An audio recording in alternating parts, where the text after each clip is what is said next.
अध्याय।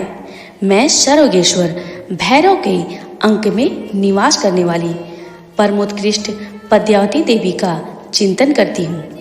वे नागराज के आसन पर बैठी हैं। नागों के फरों में सुशोभित होने वाली मणियों की विशाल माला से उनकी देहलता उद्भासित हो रही है। सूर्य के समान उनका तेज है। 3 नेत्र उनकी शोभा बढ़ा रहे हैं। वे हाथों में माला, कुंभ, कपाल और कमल लिए हुए हैं तथा उनके मस्तक में अर्धचंद्र का मुकुट सुशोभित है।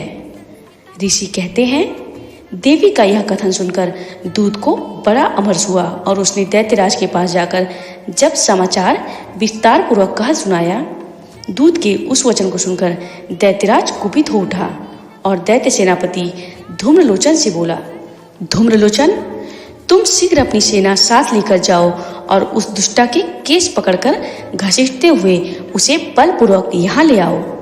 उसकी रक्षा करने के लिए यदि कोई दूसरा खड़ा हो तो वह देवता, यक्ष अथवा गंधर्व ही क्यों न हो, उसे अवश्य मार डालना। ऋषि कहते हैं, शुम्भ के इस प्रकार आज्ञा देने पर वह धूम्रलोचन दैत्य 60,000 असुरों की सेना को साथ लेकर वहां से तुरंत चल दिया। वहां पहुंचकर उसने हिमालय पर रहने वाली देवी को देखा और ललकार कर कहा, अरे तू शुंभ निशुंभ के पास चल।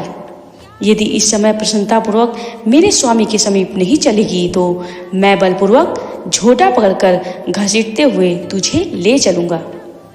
देवी बोली, तुम्हें दैत्यों के राजा ने भेजा है। तुम स्वयं भी बलवान हो और तुम्हारे साथ विशाल सेना भी है।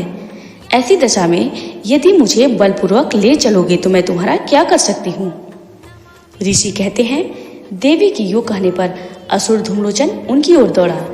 तब अंबिका ने हूम शब्द के उच्चारण मात्र से उसे भस्म कर दिया। फिर तो क्रोध में भरी हुई दैत्यों की विशाल सेना और अंबिका ने एक दूसरे पर तीखे सहायकों शक्तियों एवं फरसों की वर्षा आरंभ की। इतने में ही देवी का वाहन सिंह क्रोध में भरकर भयंकर गर्जना करके गर्दन के बालों को हिलाता हुआ असुरों की सेना में कूद पड़ा। उसने कुछ दैत्यों को पंजों की मार से, कितनों को अपने जबड़ों से और कितने ही महादैत्यों को पकड़कर ओट की धारों से घायल करके मार डाला। उस सिंह ने अपने नखों से कितनों के पेट फाड़ डाले और थप्पड़ मारकर कितनों के सिर धड़ से अलग कर दिए। कितनों की भुजाएं और मस्तक काट डाले तथा अपनी गर्दन के बाल हिलाते हुए उसने दूसरे दैत्यों के पेट फाड़कर उनका रक्त चूस लिया। अत्यंत क्रोध में भरे हुए देवी के वाहन उस महाबली सिंह ने क्षण भर में ही असुरों की सारी सेना का संहार कर डाला। शुंभ ने जब सुना कि देवी ने धूम्रलोचन असुर को मार डाला तथा उसके सिंह ने सारी सेना का सफाया कर डाला, तब उस दैत्यराज को बड़ा क्रोध हुआ। उसका ओठ कांपने लगा। उसने चंड और मुंड नामक 2 महादैत्यों को आज्ञा दी, हे चंड और हे मुंड, तुम लोग बहुत बड़ी सेना लेकर वहां जाओ। उस देवी के झोटे पकड़कर अथवा उसे बांधकर शीघ्र यहाँ ले आओ। यदि इस प्रकार उसको लाने में संदेह हो तो युद्ध में सब प्रकार के अस्त्र शस्त्रों तथा समस्त आसुरी सेना का प्रयोग करके उसकी हत्या कर डालना।